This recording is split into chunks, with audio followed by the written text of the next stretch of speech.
साहब अब मेरा काम हो जाएगा ना? उसने दीवार की तरफ रुख मोड़ा और तेजी से कपड़े पहनने लगी।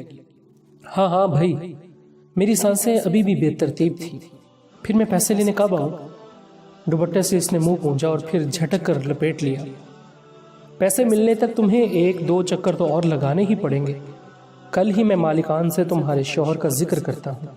मैंने शर्ट के बटन लगाए, हाथों से बाल संवारे और दफ्तर के पिछले कमरे की तरफ से बाहर झांक कर देखा कि कोई है तो नहीं।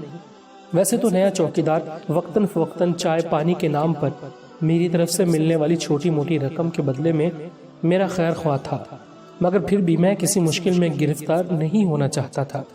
फिर मैं कल ही आ जाऊं? वो मेरे पुख्ता जवाब की मुंतजिर थी। कल नहीं, मैं रोज इस तरह यहाँ आने का रिस्क नहीं ले सकता था, इसलिए बस आह भर कर रह गया। हाय, गरीबों को भी कैसे कैसे लाल मिल जाते हैं। मैंने नजरों से उसके जिस्म के पेचो खम को तोलते हुए सोचा। अरे सुनो, तुमने शलवार उल्टी पहनी है। वो चूम कर अपनी टांगों की तरफ झुकी और खजिल हो गई। इसे उतार कर सीधी कर लो, मैं चलता हूँ। 5 मिनट बाद तुम भी पिछले दरवाजे से निकल जाना, और हाँ, एहतियात से कोई देख ना ले तुम्हें। जैमल खान 4 साल से हमारी फैक्ट्री में रात का चौकीदार था। 3 हफ्ते पहले फैक्ट्री में दाखिल होने वाले डाकुओं के साथ मुजाहमत में टांग पर गोली खाकर घर में लाचार पड़ा हुआ था। मालिकान इसके इलाज के लिए 50,000 देने का ऐलान करके भूल गए थे। सो उसकी बीवी इसी सिलसिले में बार बार चक्कर लगा रही थी। मैंने इसकी मदद का फैसला किया और छुट्टी के बाद शाम में इसे फैक्ट्री आने का इशारा दे दिया। उमर अपार्टमेंट की सीढ़ियां चढ़ते हुए मुझे अकब से अपनी बीवी की आवाज़ सुनाई दी। इसके और मेरे घर लौटने का वक्त तकरीबन एक ही था, और कभी कभार तो हम इसी तरह इकट्ठे घर में दाखिल होते थे। वो एक छोटे बैंक में क्लर्क थी। एक खुशखबरी है, कदरे फरबी माल वजूद को संभाले वो तेजी से ऊपर आ रही थी। खुशी से उसकी भांसें खिली जा रही थी।